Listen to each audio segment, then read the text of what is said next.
Abandonó una carrera empresarial de 20 años, dejó atrás el tipo de estabilidad que la mayoría de la gente se pasa la vida persiguiendo y condujo solo hasta una de las ciudades más castigadas económicamente de Estados Unidos. Allí, sin contratos, sin garantías y sin pedir nada a cambio, empezó a limpiar propiedades que no le pertenecían de gente que nunca había conocido de forma totalmente gratuita. Esa es la versión de la historia que la gente cree entender, la que encaja perfectamente en un titular o en un breve vídeo. Pero una tranquila tarde en Detroit, estando solo en una propiedad invadida por el abandono a John Stockman, le ocurrió algo que le paró en seco y le sacudió más profundamente de lo que esperaba. Cuando más tarde lo compartió su voz, aún llevaba el peso de aquello porque, según sus propias palabras, fue el tipo de momento que podría haberlo cambiado todo. Lo que hace que ese momento perdure no es solo lo que ocurrió, sino cuándo ocurrió. No fue durante un punto de inflexión importante, ni al principio de su viaje, ni en un momento dramático.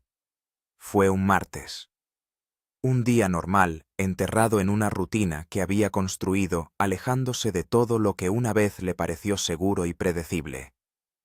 Eso es lo que hace que su historia sea más difícil de simplificar porque no hay un antes y un después claros. Solo hay una larga y complicada progresión de elecciones, dudas y silenciosas realizaciones que le llevaron hasta allí.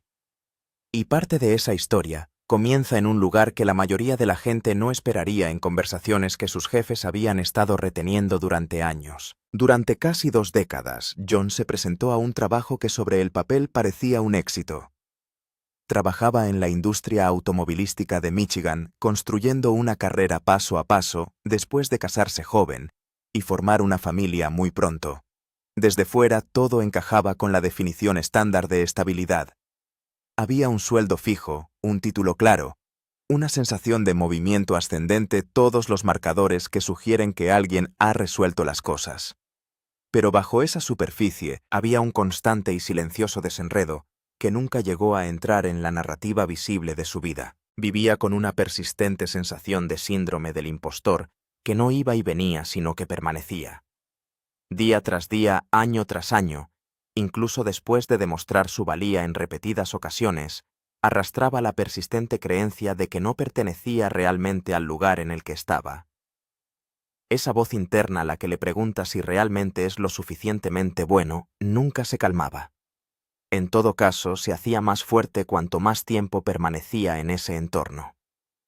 Antes de entrar en el mundo empresarial, había sido editor de vídeo. Había grabado películas de bodas. Había documentado algunos de los momentos más significativos y alegres de la vida de otras personas. Tenía las herramientas, la capacidad técnica y unos ingresos fiables. Sin embargo, en algún punto del camino, esa chispa creativa empezó a apagarse, sustituida por una rutina que le resultaba cada vez más asfixiante. Desde fuera, ese tipo de lucha interna es casi invisible. Parece alguien que hace lo justo para pasar el día, a alguien a quien solía importarle mucho, pero que ahora se mueve por las tareas sin la misma energía. Parece una persona que cobra vida los fines de semana solo para desvanecerse de nuevo cuando vuelve la semana laboral.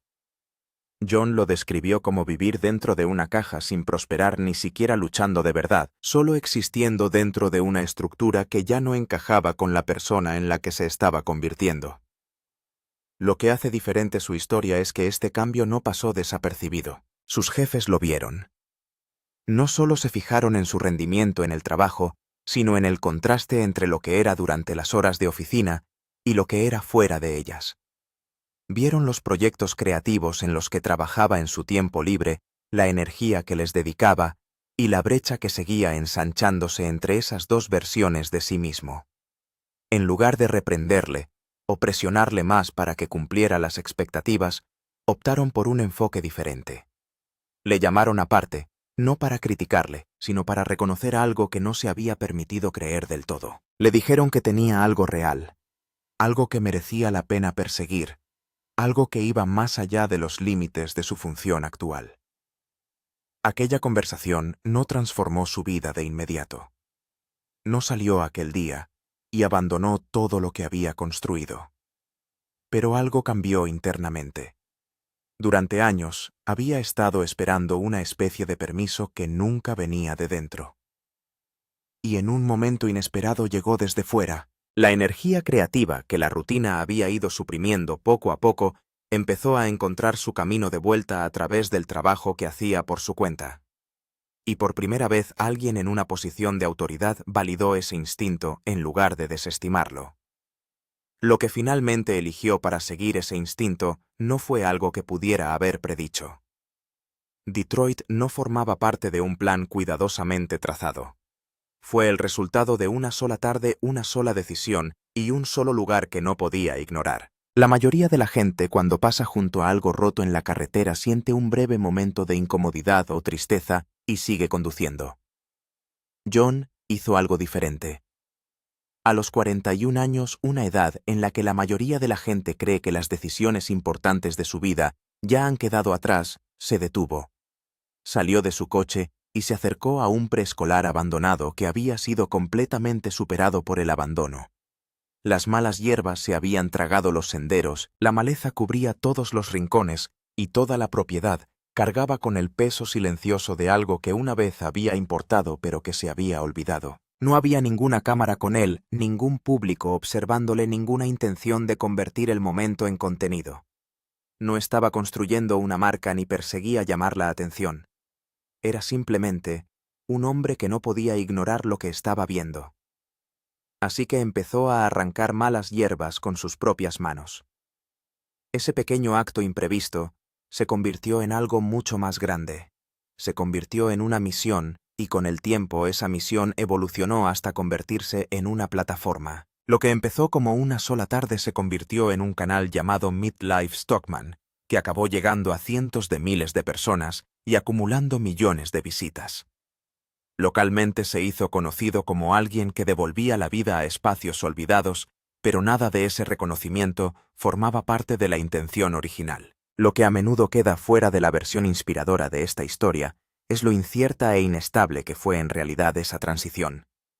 Cuando John decidió dejar su trabajo en la empresa y dedicarse a tiempo completo a este camino, nunca antes había trabajado para sí mismo, ni una sola vez. Pasó de un sistema que le proporcionaba estructura, previsibilidad y un sueldo garantizado a una realidad en la que nada de eso existía.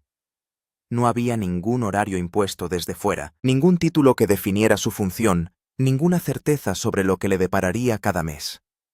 Solo existía la fe y el apoyo de su mujer Tessa, junto con un pequeño círculo de personas que confiaban en él lo suficiente como para decirle que siguiera adelante. Él ha descrito ese salto no como emocionante, sino como profundamente inquietante.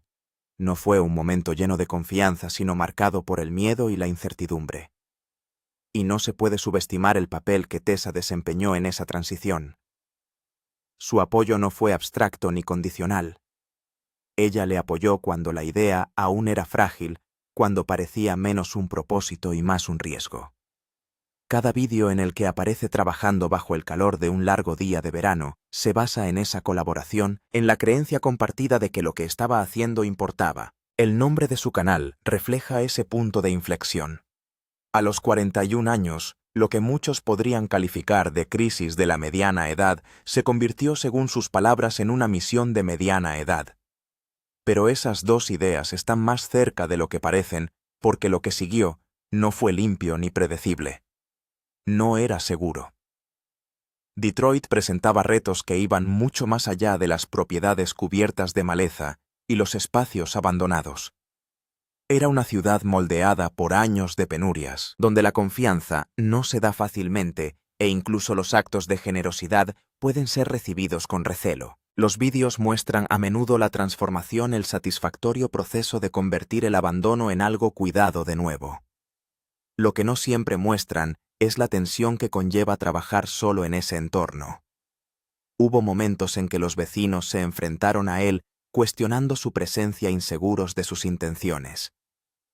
Hubo momentos en que llamaron a la policía, no porque hubiera hecho algo malo, sino porque ayudar sin una razón obvia puede parecer sospechoso en un lugar que se ha pasado por alto durante tanto tiempo. Un incidente en particular destaca en su memoria más que ningún otro.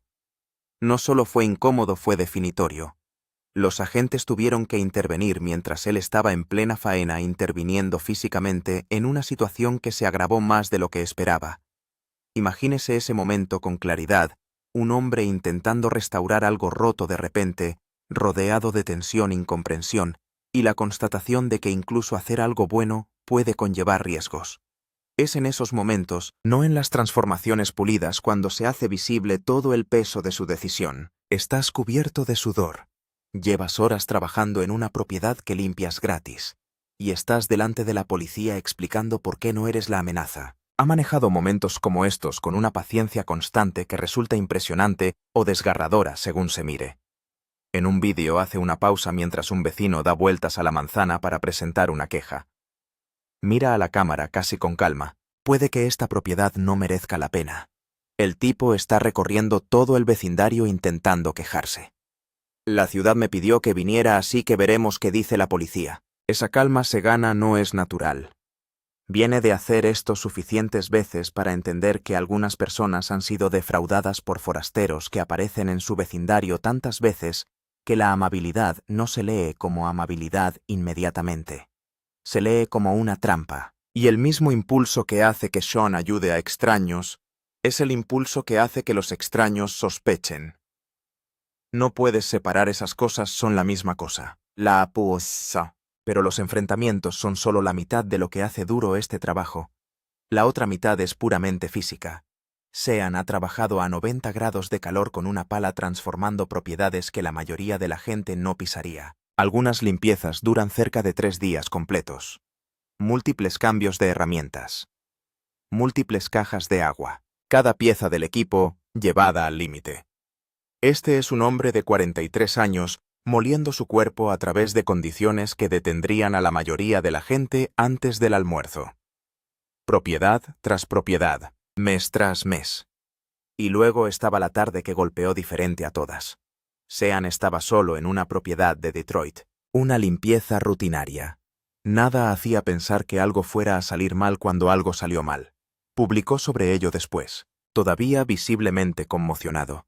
Dijo que estaba allí filmando sintiéndose muy agradecido de estar bien, que fue un momento realmente aterrador, que podría haber cambiado drásticamente su vida. Lo calificó como su llamada más cercana hasta el momento. Siguió trabajando al día siguiente, volvió, y las cámaras nunca captaron del todo cuánto le costó. Las caras, no puede olvidarlo. Por cada propiedad que Sean transforma hay una cara. Y algunas de esas caras son de las que se quedan contigo mucho después de cortar la hierba y guardar la cámara. Había una mujer en Detroit que había estado rezando. Literalmente rezando. Sean se presentó en su propiedad sin avisar, y cuando se dio cuenta de para qué estaba él allí, de que un desconocido había conducido hasta su casa con material y se ofrecía a ayudarla gratuitamente, se derrumbó por completo. Entre lágrimas le dijo: «He estado rezando para que alguien viniera a ayudarme». Piensa en el peso de esa frase. No esperando, no deseando, rezando. Había una persona en esta ciudad sentada dentro de su casa mirando un patio que no podía manejar. Y su única opción parecía ser rezar. Y entonces un día la ayuda llegó de verdad. Ese patrón se repite una y otra vez en la obra de Sean, pero cada vez con nuevos detalles que dicen algo diferente sobre la comunidad en la que trabaja. Allí estaba Linda, de 58 años, discapacitada, con problemas de audición, con una parálisis cerebral que le afectaba al habla, al equilibrio y a su capacidad para caminar sin andador. Su patio trasero se había vuelto completamente inmanejable, no por negligencia, sino por las circunstancias. La maleza no era una elección. Era lo que ocurre cuando alguien no tiene forma de abordar algo ni un camino claro para conseguir ayuda. Sean recibió su historia a través de un correo electrónico. Apareció. Pasó días en ese patio. Y lo que le devolvió no fue solo una propiedad limpia. Fue su capacidad para sentirse a gusto en su propia casa. Había una madre soltera cuyo patio se había vuelto activamente peligroso para sus hijos, no solo cubierto de maleza peligroso, el tipo de espacio donde los niños no pueden jugar sin peligro. Cuando Sean terminó aquella limpieza, no solo devolvió un jardín, dio a aquellos niños un lugar donde ser niños. Había un veterano cuya propiedad se había descontrolado no por pereza o indiferencia, sino por la incesante acumulación de dificultades que no se detiene porque haya que cortar el césped. Sean se presentó y se ocupó del asunto sin darle más importancia de la necesaria. Y luego, hubo una mujer llamada Erin, que abrió la puerta de su casa un lunes de julio, y se encontró a Sean en el porche con un calor de 90 grados y una pala. Ella pensó que estaba vendiendo cable Verizon, quizá televisión directa, un tipo en la puerta con un ángulo. Cuando comprendió lo que estaba ocurriendo, su rostro cambió por completo. «He estado esperando este día», le dijo. Una vez terminada la limpieza, Sean dijo que había utilizado casi todas las herramientas que tenía en aquella propiedad. Dijo que se veía tan bien que era tan satisfactorio verlo. Lo que es fácil pasar por alto en cada una de estas historias es el peso emocional que Sean saca de ellas. No se limita a limpiar patios y marcharse limpio. Absorbe estas situaciones. La mujer que rezaba el niño de 58 años con andador el veterano los niños. Cada historia no termina cuando el camión se aleja, y a lo largo de los años se va acumulando hasta convertirse en algo que ningún aumento de los ingresos publicitarios o del número de abonados puede hacer frente. Y esa acumulación se está acumulando silenciosamente hasta alcanzar un coste que esta historia aún no ha tenido en cuenta del todo. La casa que casi le quiebra Sean ha documentado muchas propiedades dolorosas, pero hay una casa concreta en Detroit que destaca por encima de todo lo demás que ha mostrado. Porque no se trataba simplemente de un patio cubierto de maleza o una propiedad en mal estado. Esta casa estuvo a punto de ser condenada y una familia seguía viviendo en su interior. Dejemos que eso se asiente. Una casa tan deteriorada que estuvo a punto de ser declarada no apta para la habitación humana. Sean lo documentó. Se presentó con su cámara y sus herramientas y lo documentó no para aprovecharse de la situación, sino porque entiende que parte de este trabajo consiste en dar testimonio, mostrando a la gente que vive fuera de estos barrios lo que realmente ocurre dentro de ellos, haciendo visible lo que la ciudad prefiere no ver. Lo que las imágenes captaron es lo que ocurre cuando la vida abruma a la gente tan completamente que mantener un hogar se hace imposible. Cuando la enfermedad se amontona sobre la pobreza, se amontona sobre años de olvido, hasta que las paredes que te rodean empiezan a reflejar el peso de todo lo que ha ido mal. La casa deja de ser solo una casa y se convierte en un espejo de la lucha que hay en su interior. ¿Qué haces cuando intentas sobrevivir dentro de algo que se está desmoronando? Esperas. Aguantas. Intentas no pensar en lo cerca que estás del borde y esperas que alguien se dé cuenta antes de que empeore. Sean se dio cuenta. Apareció, trabajó. Se puede limpiar un jardín en un día. Se puede transformar una propiedad en un fin de semana. No se puede arreglar lo que llevó a una casa a estar a punto de ser condenada. No se puede deshacer la enfermedad. La pobreza. Los años de ser invisible para los sistemas que se suponía que debían ayudar. Puedes hacer que por fuera parezca que alguien se preocupa y luego tienes que marcharte y la familia vuelve a entrar y los muros siguen siendo los que son. Sean ha hablado de esto con sinceridad, que un trabajo así te quita algo, que el trabajo emocional de absorber los momentos más duros de otras personas no se lava con la suciedad al final del día. Se acumula. Cuesta algo que un número creciente de abonados no puede reponer, y se ha acumulado, durante años, sobre cientos de propiedades, sobre cada mujer que reza sola en su casa, sobre cada propietario discapacitado que no tiene dónde acudir, cada familia a una inspección de la ciudad de perder el único techo que tienen. Las transformaciones son reales, la gratitud es real, pero la versión completa de esta historia, la que Sean vive en realidad, incluye a un hombre que ha hecho del dolor ajeno parte de la descripción de su trabajo, y que poco a poco está aprendiendo lo que eso cuesta de verdad. Lo que el éxito cuesta en realidad a casi 1 millón de abonados, más de 140 millones de visitas. El señor limpio de Detroit. Según todas las métricas visibles, Midlife Stockman es una historia de éxito, pero si se mira más de cerca se ve algo más. Cuando se ha construido una plataforma sobre la base de apoyar a desconocidos en sus momentos más difíciles, el éxito llega con un tipo de presión diferente del que la mayoría de la gente imagina. Casi 1 millón de personas mirando. El algoritmo premia la coherencia por encima de todo lo demás. Y la constancia cuando estás haciendo un trabajo físico de 90 grados, solo en una ciudad que a veces te llama a la policía mientras llevas el peso emocional de las historias más duras de docenas de personas, no es gratis. Sean ha construido una operación sostenible a través de múltiples fuentes de ingresos.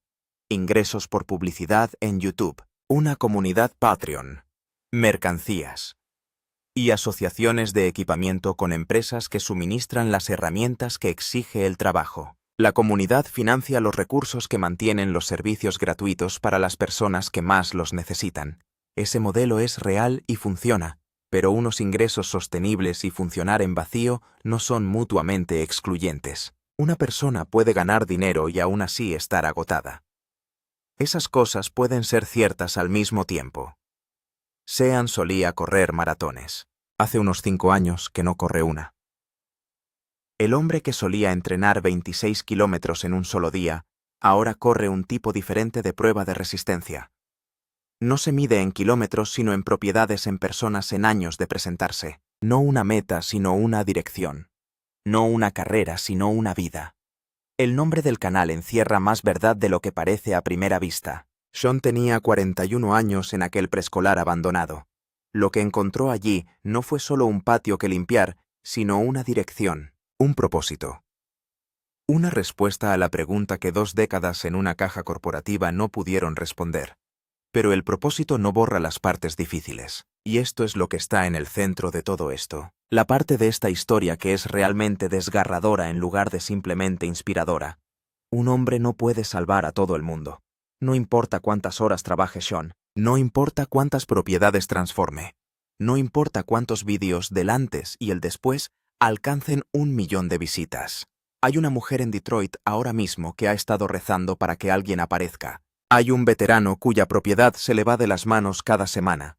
Hay una familia que vive en una casa que no debería ser habitada, esperando el día en que alguien llame a su puerta. Sean Stockman nos mostró lo que se siente cuando una persona se muestra realmente a favor de sus vecinos. Y al hacer visible lo invisible, también nos mostró cuántos vecinos siguen esperando. Siguen aguantando, todavía rezando para que el camión gire por su calle a continuación. Esa es la angustia.